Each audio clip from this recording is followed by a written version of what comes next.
السلام علیکم ویورز، بسم اللہ الرحمن الرحیم۔ آج کی ویڈیو میں ہم جماعت ہشتم یعنی 8ویں کلاس کی اردو گرامر میں سے مضمون شیئر کر رہے ہیں، سائنس کے کرشمے۔ یوں تو انسان کو دنیا میں ایک انتہائی اعلیٰ مقام حاصل ہے، اور یہ مقام علم اور تجربے کی بنا پر اسے حاصل ہوا۔ اللہ تعالیٰ نے انسان کو باشعور بنایا ہے، اور اسی شعور کے تحت انسان نے کائنات کے کئی رازوں پر سے پردہ اٹھایا ہے۔ اللہ تعالیٰ نے انسان کو اشرف المخلوقات بنا کر بھیجا ہے، اور اس نے شروع ہی سے زیادہ دریافتیں کرنے پر اپنی عقل صرف کی ہے۔ آج انسان عقل و دانش سے یہ جان چکا ہے کہ ایک ایسا علم بھی ہے جس کی مدد سے وہ زمان و مکان کا نقشہ تبدیل کر سکتا ہے۔ اس علم کو سائنس کا نام دیا گیا ہے۔ یہ ایک فطری بات ہے کہ جب انسان کو کوئی ضرورت درپیش ہوتی ہے تو ہاتھ پاؤں مارنا شروع کر دیتا ہے۔ سائنسی اصولوں کے تحت آج کا انسان اب اتنی ترقی کر چکا ہے کہ اگر پچھلی صدی کا کوئی انسان اسے دیکھ لے تو کسی اور سیارے کی مخلوق سمجھ بیٹھے۔ سائنس نے دنیا کے ہر میدان میں بہت زیادہ تبدیلیاں پیدا کر دی ہیں، اور اس ترقی میں سائنسدانوں کو کئی قربانیاں بھی دینا پڑی ہیں۔ زراعت میں ترقی۔ آج کل سائنس کی بدولت زراعت میں حیرت انگیز ترقی ہوئی ہے۔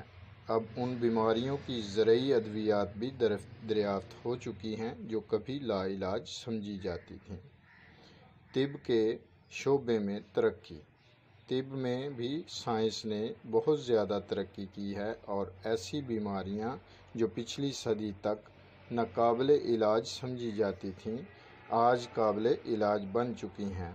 آج کل طب میں بے شمار نئے طریقے ایجاد ہو چکے ہیں جن میں لیزر ٹیکنالوجی اور فزیوتھراپی بہت عام ہے۔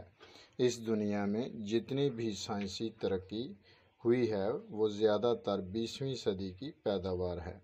کمپیوٹر کی ایجاد۔ اس صدی میں سائنس کے اہم ترین ایجاد کمپیوٹر ہے۔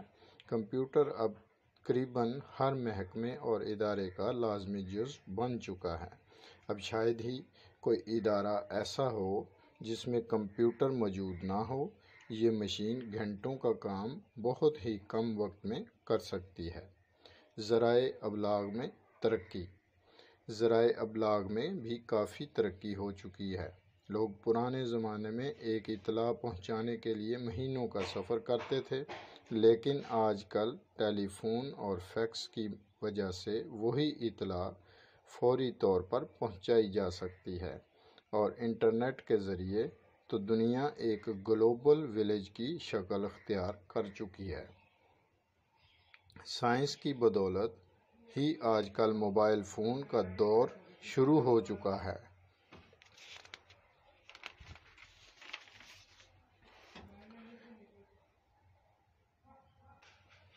عسکری میدان میں ترقی۔ یہ اس مضمون کی آخری ہیڈنگ ہے۔ پرانے زمانے میں جنگیں بہت دنوں تک ہوا کرتی تھیں، لیکن آج کل جدید آلات حرب یعنی میزائل، ایٹم بم اور ہائیڈروجن بم کی بدولت جنگ کا فیصلہ بہت جلد کیا جا سکتا ہے۔ دراصل ایٹمی پلانٹ بڑھتی ہوئی آبادی کے لیے توانائی کی ضرورت پوری کرنے کے لیے لگایا گیا تھا، لیکن ایٹم بم بنا کر اسے منفی استعمال کے طور پر جنگوں میں استعمال کیا گیا۔ الغرض آج کل سائنس نے دنیا کے ہر میدان میں اپنے پنجے مضبوطی سے گاڑ رکھے ہیں، اور پلک جھپکنے میں انسان اپنی دنیا تبدیل کر سکتا ہے۔ ہوائی جہاز کے ذریعے بالکل تھوڑے وقت میں ایک سے دوسرے ملک میں پہنچا جا سکتا ہے۔ ان تمام سہولیات کے برعکس یہ ایک تلخ حقیقت ہے کہ سائنس نے انسانوں کے لیے تباہی کا سامان بھی مہیا کیا ہے۔ اب یہ ہماری ذمہ داری ہے کہ ہم تباہی کا راستہ اختیار کرتے ہیں یا خوشحالی اور ترقی کا۔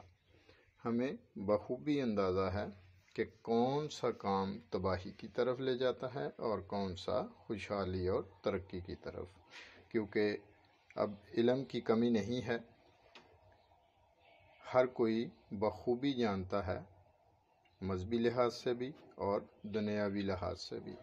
تو لہٰذا ہمیں چاہیے کہ ہم اچھے راستے پر چلیں اور تباہی کا راستہ اختیار نہ کریں۔ اس مضمون کو اچھی طرح ذہن نشین کیجیے گا۔ اللہ تعالیٰ آپ کو کامیابی و کامرانی عطا فرمائے۔ اپنا خیال رکھیے گا۔ اللہ حافظ۔